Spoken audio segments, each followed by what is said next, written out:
Hey, this episode's about the John Birch Society. It's a political action group that was founded in the 50s that founded a lot of crazy ideas that are still exist today, and also got involved into some kind of weird, muddy, sketchy waters. And we're going to look into all of those different things that has happened throughout its history. This is TILLN Podcast. We're a comedy podcast where we talk about something that's like somewhat educational. You're going to learn a little bit, but more than anything, we're going to have fun. We're going to make fun of some stuff. We're going to laugh. It's going to be a good time. So thanks for watching this show. Let's jump right into it. Hey, man. What's going on? Have you ever heard of the John Birch Society? Yes. Yeah, have you? Really? Yeah. This genuinely knowing who you are, you might know this. You're into this kind of stuff. Like you're into learning. And you're not into this kind of stuff. I should be clear. You're into learning about this kind of stuff. John Birch Society is a cult. Yeah. And it is, I'm guessing, and it is it's in California. Technically, in a way, they have people there that are a part of it. But all right, well, let's go into founded it. There. It is a cult, though? Yeah. I love cult episodes. Well, I mean, maybe it's not a cult, but I guess in a sense, you could probably call it a cult. We should do a podcast about cults. Just in general? Just called that has been Cold Case. Cult cut combo. Cult combo. That would be our Cold Subway cult franchisee expose episode. Would be Cold cult combos. Cold cut combos. Cold cut. Yeah, what's better? Cold cult combos or cold I'm so cut again, this combos. is one of those things where sometimes I just think about there's somebody listening to this for the first time. Yeah. You know? And they're like, gosh, welcome to the show. Suck. Awful. Sugar babies is a real candy? You haven't heard Sugar Babies? The Sugar Daddy. I was just trying to get an out of context quote, Tim. I'm just trying to get good stuff. You don't know, so you did know what a Sugar Baby is? No. But when you showed the package, I've had them before. Oh yeah. Have you had a Sugar Daddy? I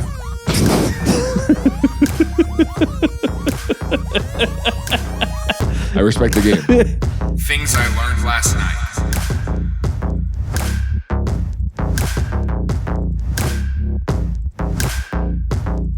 John Birch Society.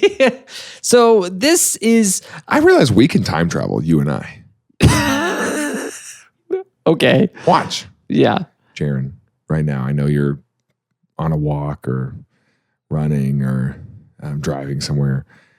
I just want you to take a moment, center yourself, and then out loud, just scream. Scream something or just scream? Oh, I was trying to think of what would be appropriate, but probably just I have a bomb. And it's going to be really funny if you're on a plane right now. It's going to be really funny if you're going through TSA and you're like taking your earbuds out and it switches to speaker audio because and it's like, Jaron. That's guided. It's your voice. What is that? What is this? This is my guided terrorism. This is my guided terrorism. Yikes. Okay. But we have the ability to say something to your future self right now, is what I'm saying. Yeah. I don't know. Do you listen to the episodes? Yeah, of course. I'm saying, like, when I go on, I don't listen to other podcasts. Yeah, I know. I listen to our podcast. It's a little narcissistic. Yeah, you got in my car last week and my podcast was playing. Yeah. Well, I mean, I do the same thing. It's a little I can't, it is a little narcissistic, but let's be honest, narcissists have podcasts. It's a thing we do. And money. And power. Like influence. If you meet someone, if actually, genuinely speaking, I asked my therapist this the other day. I said, "Do you think I'm a narcissist?" No, I said, "Do you think I'm narcissist?" It's you saying your awareness to be like, am I a narcissist is what makes it that you're not. Yeah. I said, do you think I have narcissistic personality disorder? And he opened up the DSM-5 and he said, do you have a podcast? And I said, yes. And he said, you're narcissistic. Yeah. Let's go to your Instagram Explore page right now. Is it Alex Hermosi? Narcissist. Do you have a Robin Hood account? Traits of narcissism. Those are three very podcast, Hermosi on the For You page. Robinhood account. Robinhood account. That's very For sure. likely narcissism. Anyways, so I heard a theory on narcissism that over-involved parents yeah, in their kids' lives is a form of narcissism. Because like one, Interesting. well, because I mean, like we've all known that dad that took his kid too seriously. Like when we were growing up in sports, and we were like, freaking dude, Brian's dad is a little intense, huh? yeah, they're like living vicariously through their kid. Yeah, someone was saying that is narcissism, in that it's not like I'm trying to live through my child. It's that my child is an extension of me, and therefore they must be successful. Yes. There's not like I wasn't successful, so I want my kid to be successful so that I can secondhand experience that, which is some people's thing. That's what living vicariously through someone is. Yes. Is you secondhand experiencing that. Yeah. But they're saying that you are My part kids of have me. to be successful. Right. Because you carry my name. Yeah. Yeah. Which is the way I feel. Yeah. I don't have kids yet, but if they don't amount to anything, gonna have to go to counseling. yeah. So you better start saving and putting money away right now. And that way, when your kid comes to you when they're like a young adult and they're like in their early 20s, they finally talk to you again after 10 years. Yeah. And they go, you put me through so much. And you're like, you know what? I've been waiting for this conversation. I set aside some money Yeah. for your counseling. But to be honest, inflation's really caught up and this is only enough for 2 sessions now. So because counselors are $6,000. Yep. Okay. So the John Birch Society. Robert W. Welch, this is him, which Robert Welch looks like a comedian from the 80s. Sure. Was playing him when this photo was taken. Like, you look like the actor portrayal of you is a good insult. I'm going to use that. That's funny. Robert Welch, he was a candy tycoon. You look like Adam Sandler playing you. That's funny. He's a tycoon? He's a candy tycoon. Okay. So he was born in 1899, and he and his brother founded the Oxford Candy Company. It did not go well. Okay. Their school was a lot better. Yeah, their school was a lot better. Their school, or in 1925, Harvard was a tire shop before they were like, what if we taught stuff? what if we? All their mechanics were throwing tires around. All the mechanics were sitting there talking walking the about chalkboards, Einstein. being like. And someone was like, what are we fixing cars for? Why are we doing this car stuff? So we should be writing law. A lot of mechanics think that. Him and his brother James, they started the Oxford Candy Company together, and it didn't end well. They had a Jimmy John's Pickleman scenario on their hands. So in 1925, they split up, and they both. One day did we'll their own each thing. have our own individual podcast. Yeah. Maybe you'll have a different co-host. You can't carry it alone. And we'll have our own stuff that's like, hey, you can't use Rode kind of podcaster microphones. Yeah, because it's our. Yeah, we use that. Yeah, you flavor. personally can't use that kind of mayonnaise. I'm keeping up. That's my mayo. What is your mayo of choice? None. I don't like mayo. Mayonnaise is gross. Cool. Yeah. What's yours? Hellman's. Yeah, that's disgusting. Okay. It wouldn't matter what you said. I would have said that's disgusting. For sure. Because mayonnaise is disgusting. Miracle Whip. In 1925, they had their falling out. They started their 2 different candy companies. His brother James, the James O. Welch Company, ended up being much more successful, and Robert failed and then went to work for his brother James. While working there, though, That's what our story is going to be too. We just talked about that last night. Yeah, because of one day I'll have to offer you a janitorial position in my office. Yeah, because nothing else is working out. Yeah. Hey, buddy. Because of nepotism, you'll always have a job I'm from me. glad. Because of nepotism, he had a high-ranking position. He hates this. He hates this bit. You can always tell when Tim does not like the joke when he's just like, so anyway, the topic is this. And you're like, here's a dumb little story. And he's like, why don't you talk about your Gatorade sticker? Like it thick. And he's just like, so James... Because of nepotism, James hired his brother in a high-ranking position at the company, and this candy company went on to be like a big deal. They did sugar daddies, sugar babies, junior mints, pom poms. Sugar babies is a real candy. You haven't heard of sugar babies? It's a big candy. I mean, I've heard of sugar babies. Yeah, sugar daddies, sugar daddies, and sugar babies. Here, I'll show you the branding. Those are candies. Yeah, I can't believe you've seen these before. I guarantee you, they're kind of like they're big in movie theaters. I mean, I will say they were, and there's no nice way to say this if we have any. Anyone watching this above millennial and above, these were old candies for us. No, you know what I'm talking about? Oh, yeah. Those are good though. Yeah, you can get them at movie theaters. Sugar babies. You couldn't really find them. Shut up. You couldn't really find them anywhere else because they're like milk duds. Yeah. The sugar daddy. I was just trying to get an out of context quote, Tim. I'm just trying to get good stuff. You don't know. So you did know what a sugar baby is? No. But when you showed the package, I've had them before. Oh yeah. Have you had a sugar daddy? I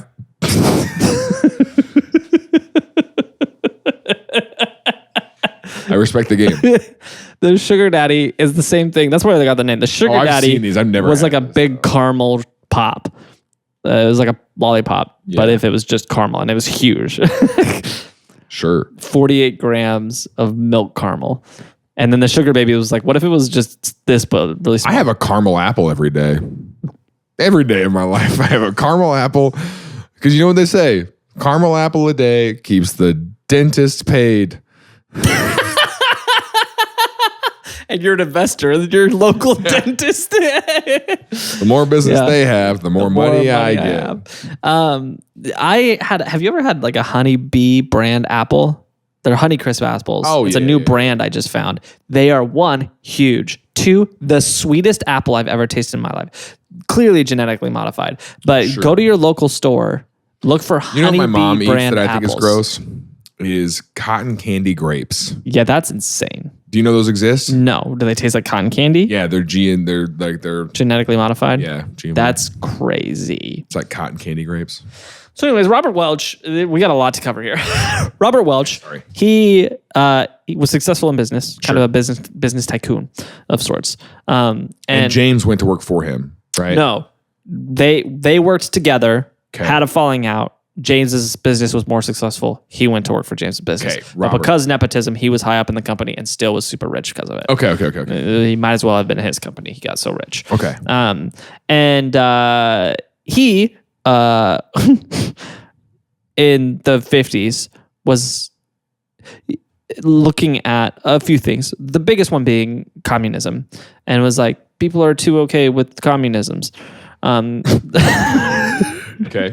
And also he was nervous about the government getting too big and turning into a one world government. Okay. And he was also nervous about a lot of other stuff. And so he said, what if we started a political activist group called the John Birch Society? And so, named after not him, right, but a guy named John Birch. Here's a picture of him. Here's a picture of the actor portraying him pointing at the guy he named his society after, which is John Birch. Okay. John Birch was, according to Robert Welch, the first person killed. He is real, but he was, according to Robert Welch, the first person killed in the Cold War. What happened was, in World War II, Japan surrenders, and the United States military says, hey, go get the verification of their surrender from this group in northern China. Okay. Make sure that they know that the war is over, basically. Yeah. And so he got sent with naval intelligence officers through northern China to go tell this specific outpost of Japanese soldiers. And on the way, they happened upon a group of Chinese communists. Okay. And not a part of the war, but they were just there. And they were like, we're going to kill you. And they did. And so they killed him and a bunch of other people there. But Robert, for some reason, latched on. Well, I shouldn't say for some reason. We know exactly why. Latched on to John Birch because John Birch, before the war, was a fundamentalist Baptist missionary. And then he became a war hero. So this became for him, not only did he die in active military service, he died as a martyr too, because he was also a missionary. Okay. So he kind of double dipped causes for him. And so they founded this organization, and the organization did political lobbying and campaigned and tried to teach the public Through the 50s? Through the 50s, yeah. Okay. And tried to teach the public about a lot of stuff. And all these things are things that have like survived to this day that we've heard of. A little bit of their political positions we can hit a little bit. They were starkly opposed to one world government, and they they hated the United Nations. They hated NAFTA. They hated the Central American Free Trade Association, any free trade association. Okay. They wanted to reduce immigration. They had problems with the civil rights movement and the women's rights movement. They are actually the people who started, like they're trying to take the Christ out of Christmas thing. They're the people who started this. They actually, they campaigned for a while that they were like, the UN is trying to take all the Christian symbols out of it and replace them with UN symbols, which it's just like the logo, like the United Nations, like instead of having an angel. That's why we call it en masse. You have en masse. Yeah, I just love the idea of Christmas and like all the Christmas cookies that are like, but they're the United Nations logo. The meaning of Christmas is the United Nations. Like Charlie Brown's Christmas, but it's like the United Nations, like ho ho ho, world domination. In the early days of this show, we did like affiliate ads where we were like, hey, sign up for Grammarly and use code TILLN and we got like 15 cents. And now we just do Patreon. It's a much better way. It's better for us as creators. It's better for you as listeners. And it's a much more fun way for us to interact. We do monthly hangouts like on Zoom. We just hang out and play games online and get to know each other. It's a really fun time. So, but still use our code TILLN at Grammarly.com because I think it's still active. It is still we active. Might get like a couple cents from that. Yeah. But join us on Patreon because we're having a great time. Yeah. If you don't, we're going to have to start doing mobile game ads. And then, they want to dismantle the Federal Reserve. They stopped giving out coal for Christmas because that is a resource that UN controls now. Of course, anti-communist. Obviously. And then they started the fluoride in the water was a mind-controlled thing. That was them. They're the one people who started that. And they believed I shouldn't say they started, but they were pretty strong on like that the United States was persecuting their religious rights and beliefs and stuff like that. Okay. Oh, and they were people who said we're not a democracy, we're a republic. The Fed needs less power. Yeah. The states need more power because we're a republic, not a democracy. And they were pretty influential, and they've been very influential to this day. Like I said, a lot of these things you've heard, and you're like, I've heard this today from a lot of modern political groups. Yes. The John Birch Society grew and grew and grew. And by the mid 80s, it reached its peak. And at that time, there was nearly 100,000 members. And they had 240 people on staff, a $7 million annual budget. Because... What are people giving to?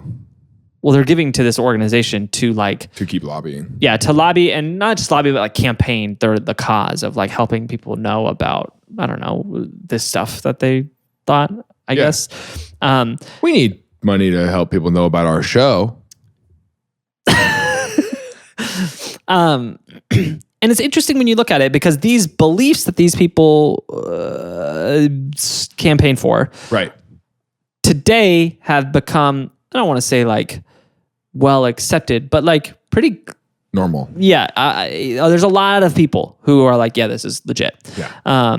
Specifically like right-wing politics. Sure. But in the 60s when they were founded, specifically right-wing politics thought it was the craziest thing in the world. And they constantly were like campaigning against them and being like, the stuff that these people are saying is just ridiculous. Okay. So much so, and I'm going to be honest, I don't... There was a right-wing philosopher that was interviewed and in a magazine that I don't... Here's something. It was interviewed in a magazine that I don't... Here's an idea. Here's the thing. In like the 60s and 70s... Stupid. There's an interesting thing I've noticed from doing research for this podcast. Yeah. That for some reason, serious articles existed in Hustler and Playboy. Yes.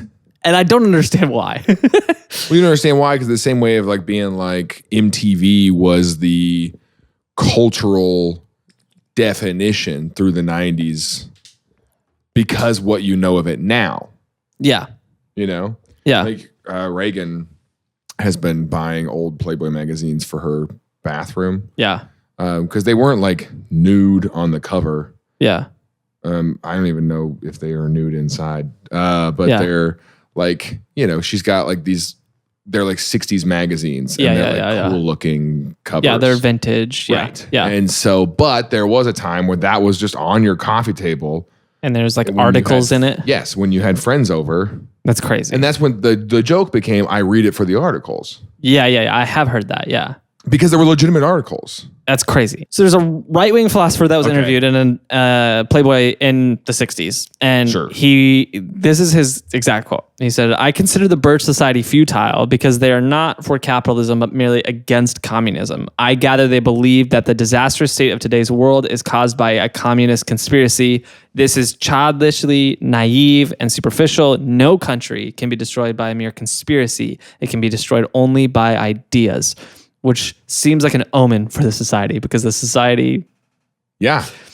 But this is an interesting. I was just talking to someone the other day about, and this applies to governing, this applies to parenting, this applies to, dating or whatever it is. You can't, there are people still in our government and in our society and like church leaders even who will launch a church and they'll just be like, we're just not like the other churches. We're doing the opposite of what the other churches are doing. Yeah. That's not a direction. That's not you can't lead by anti-leading. Yep. You just be like, we're going a different way. Yep. Okay, which way? Not that one. Not that way. That's not a leader. That's you just being like, I don't like that direction. Yeah. Which is fine. It's important to know which way you don't want to go. Yeah. But like if it's like, oh, I'm just going to parent different than my parents did. Yeah. In what ways? Yeah. There's You have to choose a direction. There's just two directions you can go. 360 degrees and you're ruling out 1 degree. There's 359 other ways you can go. Mm-hmm. Mm-hmm. And but you're just going to wander aimlessly, pinballing your way through your life. Everyone just 180s from the degree. Yes. And it's like who says that's right? But that's why so many people that you see as like the influencers, is like the evangelical stuff, is just people who were super fundamental. Yeah. Through their college years. Yeah. That have now gone like, They're also fundamental, but the other fundamental. Yes. Yeah. Yeah. Yeah. They're militant about their new beliefs. Yep. Anyway. I agree. And yeah. And so did this call out. So did this Playboy guy. Sure. I could get a couple articles. Christian comedian featured. So they established in the 60s, did not have a good reputation in the 60s. Yeah. Most of the people involved in it were they were very wealthy. Okay. It was founded by a group of 12 very wealthy individuals. And then the majority of the early followers were incredibly wealthy people, like very successful oil tycoons, business people, candy tycoons, very successful. Tycoons of something. Yeah, we need to tycoon it. Roller coasters? Zoo? And so by the 70s... I played School Tycoon. I'm serious. Did you not play School Tycoon? It would be kind of cool to be a private school tycoon. That's what every college institution is. Oh. It's interesting when you put it that way. We should get into that. Look into starting a school. We're essentially doing a school right here. Technically speaking, this is a school tycoon. Bro, we should start a school. Bro, we should teach. So in the 70s, they started promoting a drug known as Latrial. Latrial? Yeah, if that's what you want to go with it. Latrial. Laetriale.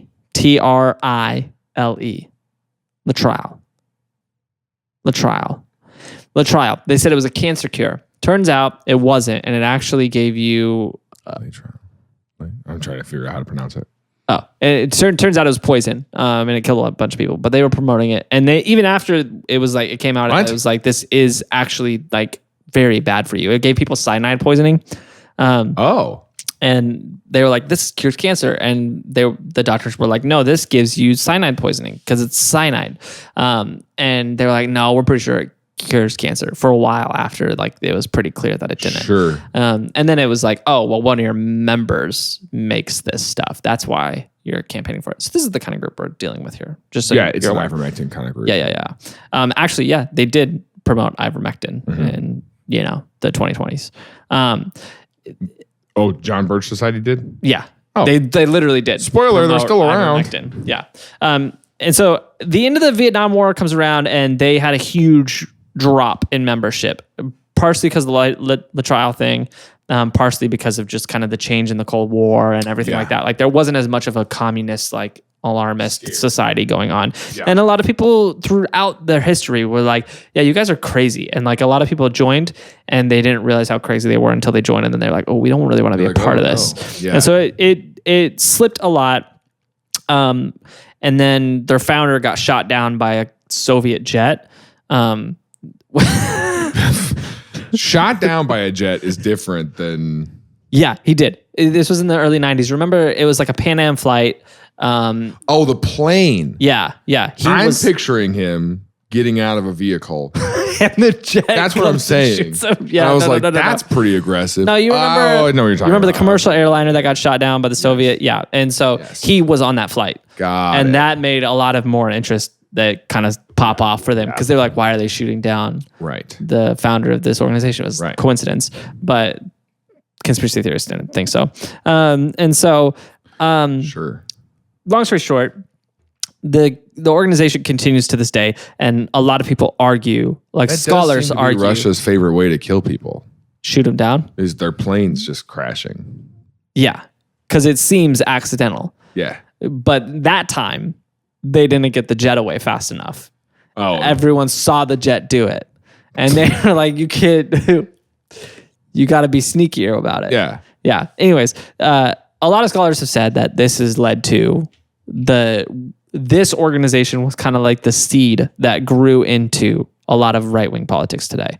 And what we see today is kind of the full-grown thing that happened in the 60s. Yeah. So this is the John Birch Society. All of that to say, something interesting happened with the John Birch Society in the 70s. There was a couple of members of the society by the name of Floyd Paxton. This is Floyd Paxton. He invented something. I wonder if you could guess what he invented. What? He invented something that you've used, honestly, probably close to every day of your life. Paxton? Yeah. Is it? Very rich. Very, very rich from inventing this thing. What's his name? They have offices globally, pretty much every country. What's his name again? Floyd Paxton. Floyd Paxton. Yeah. Invented. Yeah. In the 70s. Oh, earlier than that. In the 50s. Probably 40s, something like that. 40s. Yeah. Invented Bill Paxton, who went on to star in the 90s Twister movie. Which I watch every day. The scene where they're at the drive-in and The Shining is on. I've never watched The Shining, but I get scared from the scenes that are on the drive-in in Twister. You know what I'm talking about? And when they go to his aunt's house after her house is like destroyed by the whatever, and you just hear the wind chimes. Yeah. Every time I hear wind chimes, I go, I'm going to die in a tornado tonight. Yeah. So what did Floyd Paxton invent? You're pretty close. He actually invented bread clips on the bread packaging. I don't use that. Have you ever opened a bread? Every day of my life. Have you opened bread recently? Yeah. Or fruit that has that little clip on it? Fruit? The plastic clip? Oh, you're saying like on a bag. That made him so rich. Because his company is the one company globally. There's a couple other smaller ones, but pretty much the only company that makes those. To this day. They have offices globally. Dang it, dude. We got to get rich. We got to invent something stupid. So he invented that, got ridiculously rich, joined this group, was one of the founding members, was like the third member of this group. What about, here's my idea. Yeah. Shoelaces. And they're like squiggly. And then you just pull them tied. Crazy idea. Crazy idea. It'd be cool if no one else thought of that. Okay, another guy. We put a wheel in the shoe. Like on the front? No, in the back. Can you imagine Near the Heelys heel. if they were in the toes, if the wheel was in the toes? Toesies. Everyone's doing the Naruto run. It's just...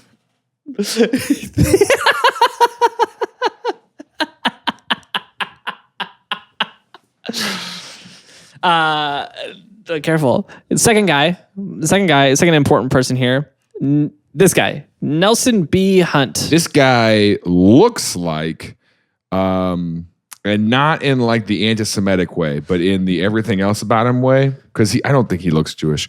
Yeah. But looks like the bank tellers in Harry Potter. Oh yeah, he does actually Like look the old, like yeah, that, he does. Like the level of old without He's that the old. goblin and big nose, anti-Semitic stuff. Yeah, he does. His ears. He are does huge, look and that his old. Mouth, his Gigantic. weird smirk. Yep. Yeah. He looks like. He does look evil. Yeah, that's what I'm saying. He looks like a Batman villain got old. Yeah, he genuinely does. He genuinely does. This is Nelson B. Hunt. Guess what he's rich for? Is it Hunt's ketchup? No. Oh. Nelson B. Hunt? Yeah. Nelson B. Hunting. Actually, do you know that Hunt's ketchup? So when I was growing up, my grandma, have I told you about this? My grandma wouldn't buy Heinz ketchup. Okay. Because John Kerry's wife is the heiress of the Heinz stuff. Gosh. And so she was like, I'm not going to give, like, buying Heinz is giving money to the Democrats.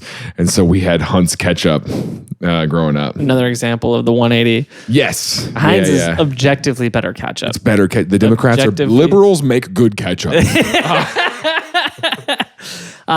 Nelson B. Hunt, he is rich because his dad was rich. Oh. You know what he did? Got Nothing. Got born.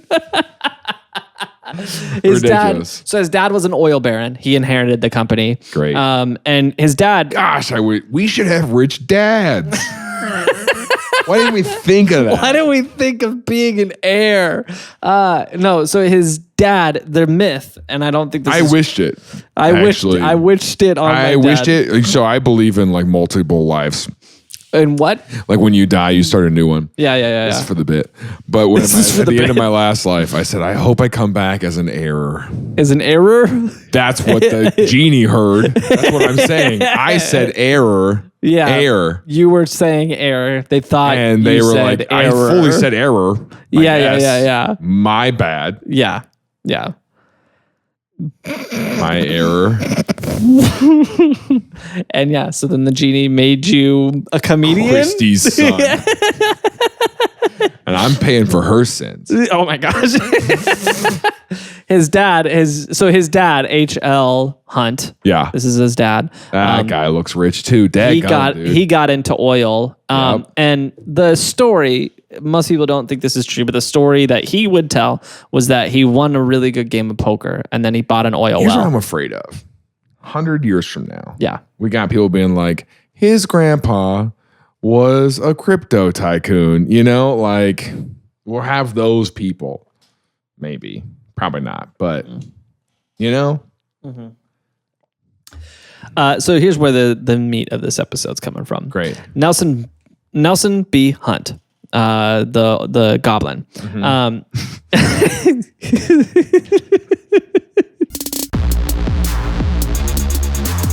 Hey, if you're enjoying this episode, a great way you can help us out is by sharing it. Send it to your friends. Click that share link. Send them the link and say, hey, this is a little show that I watch sometimes that I think you might like to watch sometimes. And your friends will say, this is weird, but it's okay. They'll eventually start laughing at it. I think maybe. It depends what kind of friends you have. If you have some. I hope you do. This is a great way to help. In the early 70s, he got into silver speculation. He bought, and I kid you not, a third of the world's supply. What is silver speculation? He bought, and this is not an exaggeration, a third of the world's supply of silver to create an artificial supply and demand crisis. Oh. and then sold a bunch of silver and made So what BlackRock ridiculous is amount of doing money. with houses. Exactly. He just had enough money to buy. And saying more radically, like more radical things that's like, pushed us to the brink. Yeah. And then I just look at the camera. Yeah. And so him and his brothers were involved in this. It wasn't just, he wasn't the only one. A third of the world's, They bought speculative. Yeah. They go, I think that's silver. I think speculate that's silver. So Tim doesn't want to do bits. they bought 100 million ounces of silver. They made somewhere in, we're not sure exactly, somewhere between $2 and $4 billion off this scheme. Gosh. Jewelers globally were campaigning against them, saying these people, this is why. So you're like ruining the market. Kay was running ads. Kay Jewelers? Yeah, saying these people are the reason why your silver rings cost so much. Like they were running like attack ads on the Hunt family. Every diss begins with K. K Jewelers putting out diss tracks on the billionaires. And they ended up in a big lawsuit in '88, and they had to file for Chapter 11 bankruptcy as a result of it. K Jewelers did? No, the brothers. The brothers did because they lost all the money because of the lawsuits. They lost so much money in the lawsuits that they had to file for bankruptcy. So they must have lost the lawsuits. Is it illegal to do what they did? Yes, yeah, it's illegal to artificially influence the market. Yeah, crazy. Yeah, how that's illegal to do. Huh. So that's interesting. K Jewelers, I have a proposition. So, do you want to take on the hedge fund with me? Okay, so let's kiss. While all of this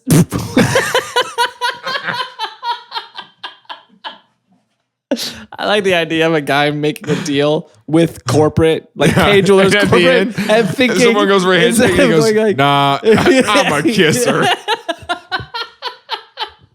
Bring it in. I like the idea that it's not like they're like, I'm a kisser. It's like they think that's how K works. It's like that's how they don't. It's not a handshake deal. It's a kiss deal. He's like, wow, I'm so glad that we've come together. So I guess see you guys. We agree. Should like I see myself out, or all right, I'll see you guys next Wednesday. I'm glad we got the deal done.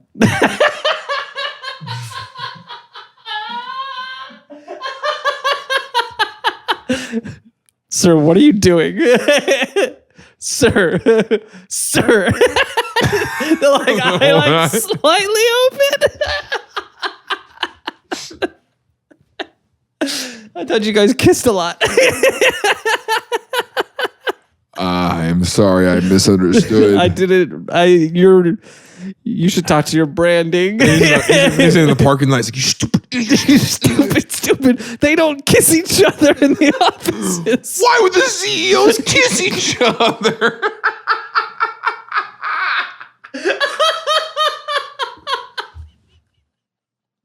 Why would you kiss? What? They don't kiss. Of course you don't freaking kiss each other.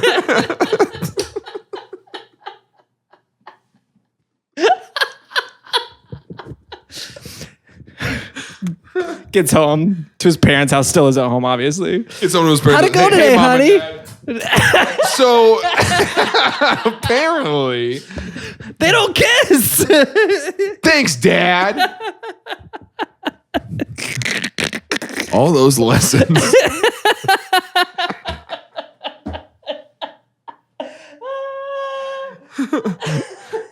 Mom, Dad, I think we got scammed at that business school you sent me to. Maybe we should sue them. Half the courses were about kissing. That's a weird noise to make in this bit. Okay, so he's doing this silver trading thing and, getting in trouble for it. While he's doing this, he gets contacted by the president of the Philippines, See me typing Where'd you it. type that?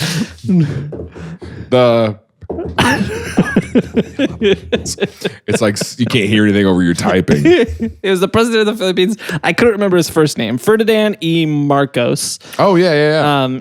So he was a big president. A lot of people didn't like him. He got ousted and sent to Hawaii. Ironically, his son, governor. No, his son now is the president of the Philippines. Bongbong, that's his name. Bongbong Marcos is the president of the Philippines, and then Ferdinand was the president at the time. Ferdinand sends a letter to Nelson Hunt, and he says, "Hey, proposition for you." He says, "Have you heard of Yamashita's gold? Have you heard of Yamashita's gold?" No. Should we go a step deeper? Yamashita's gold was allegedly a stash of gold somewhere in the Philippines from a Japanese general named Yamashita. Okay. During World War II, while they were doing what Japan was doing in World War II, which was taking every country nearby. They were like, there's a big war going on. We're going to invade everything close to us and take it. And so they were doing that. They amassed a massive fortune of just goods that they stole from everywhere they went. Sure. For some reason, as the story goes, they couldn't get the gold back to mainland Japan. I don't know why, but they couldn't get it back to mainland Japan, so they hid it in caves in the Philippines. Sure. Allegedly, there was somewhere north of $200 billion worth of gold in a cave in the Philippines, and that was Yamashita's gold. Okay. No one knew where it was, though, because when they were storing this,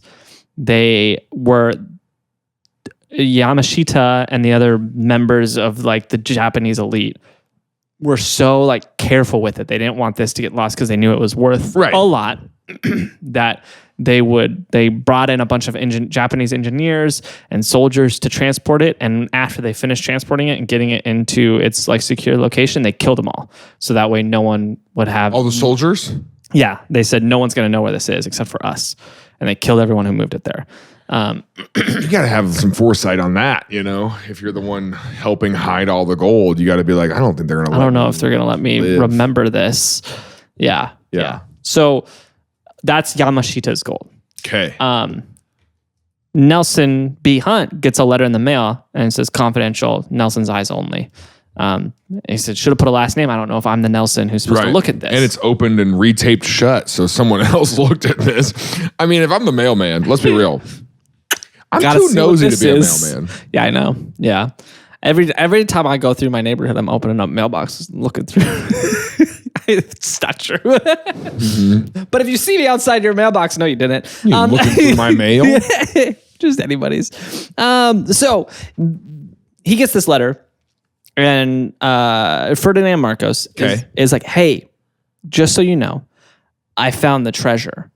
And he's like, but here's the problem. I've been trying to sell it. No one will buy it because it's close enough to the war that everyone knows this is stolen goods. And so everyone's afraid that it's going to get traced back and they're going to go to prison for having it. And so I can't sell this stuff. I can't get any money off of it. And he says, I heard that you had this new technique because he works in oil and like ground stuff. He's like, I heard you have this new technique to melt down gold that's like untraceable. And I will give you $14 million of it. He says, thank you for helping me, the president of the Philippines. Signed, Ferdinand Marcos. Misspelled. Yeah. Email. Also, P.S. Send this to 5 of your friends or you will be haunted for forever and eternity. Yes. So he gets this letter and he looks at it and he's like, this is interesting. He doesn't say whatever you said, 14 million. He says, I'll give you $2 billion if you can help me melt this down. This is the original Prince of Africa. The Philippines. Yes. Scam. Yeah, kind of.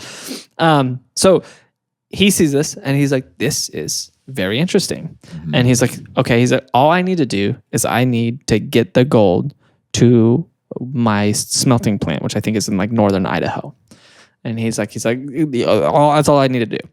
And he's like, but that's going to be a tough thing. And so he arranges this plan where Ferdinand would get shipped to now let's try not to make fun of the way I say this, okay, Jaron?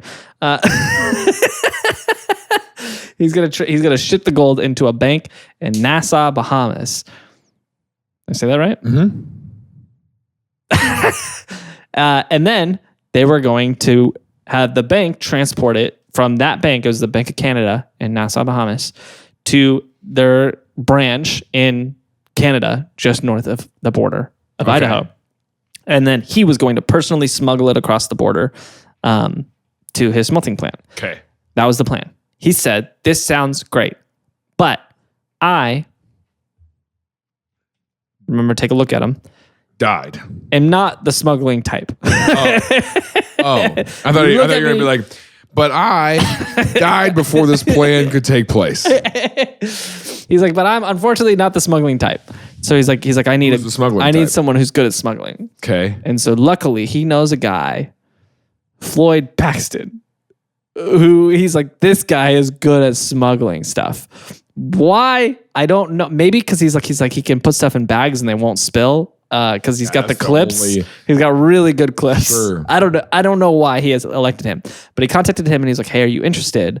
I'll give you $100 million of my $2 billion that I'm going to make out of this. Okay. And so these two men, they put together a plot to smuggle in Yamashita's gold so they could melt it down and then sell it to give it back to the president of the Philippines and become millionaire. They start become two rich guys that are already very rich guys. They're both already very rich guys. They're going to become very richer guys, thanks to this plot. So they start. That's how being rich works. It's very hard to mess up being rich. Yeah. It's incredible that some people do it. I mean, they filed Chapter 11 and they're still rich. They're still super rich. That's what I'm saying. It's very hard to mess up being a rich person. Yeah. Anyways, so they started working on this plan, putting it together, putting the pieces are in motion, things are rolling. And then Floyd Paxton has a sudden heart attack and dies. Wow. And you know why I knew that? Because I'm from the year 2037. And so after Floyd Paxton dies, Nelson contacts the president and is like, hey, there's been a change of plans. My smuggler died. Yeah. I'm going to have to find a new one. And for some reason, Ferdinand Marcos is like, deal's off. I don't know why, but cuts the deal. It's like, you're not a part of this anymore. I'm not going to have you be involved. Sure. And then he gets ousted from government. Years later, in the, mid-2000s, Bong Bong gets elected president. And Bong Bong says, I know where the treasure is still. And so allegedly, Bong Bong can still pursue it and still finish it. Who is Bong Bong going to use to finish this? We don't know. There has been no record. There's no, I'm not making any allusions to who we think might do that. Anyways. But if I were to guess, it might be someone who's a part of the John Birch Society. Who's willing to throw $44 billion around. Anyways, in a completely unrelated note, Nelson B. Hunt, his brother, brother that he did the silver scheme with, whatever. You want to know who that is? Yeah. Is it Lamar Hunt? It's Lamar Hunt. Is it for real? It's 100%. His brother was Lamar Hunt. They did the silver scheme together. Lamar wasn't a part of this gold scheme, but they did the silver scheme together. If you don't know who Lamar Hunt is, that's the owner of the Chiefs. His son, Clark Hunt, now owns the team. Founded the AFC and all that. Yeah. Big deal for the NFL. And rich people, man. Sketchy ties, man. Yeah. Always sketchy ties. Yeah. Always sketchy ties. Anyways, that's the story of how the John Birch Society was founded and led to a potentially gigantic gold scheme, like the biggest treasure scheme of all time. That could still take place. Could still potentially maybe happen. All eyes on Lamar Hunt. Yeah. Son. I mean, if the Chiefs Stadium gets built without the tax thing, then there's some questions. We got to call Bong Bong. Have you seen his apartment in the stadium? Yeah. It's pretty cool. I mean, it's kind of gaudy. It's dated now. It's very dated. What I'm saying. It's pretty gaudy, but it's pretty sick But it's to like have an kind of cool to have a apartment 2-story that big apartment in the stadium. It's pretty sick.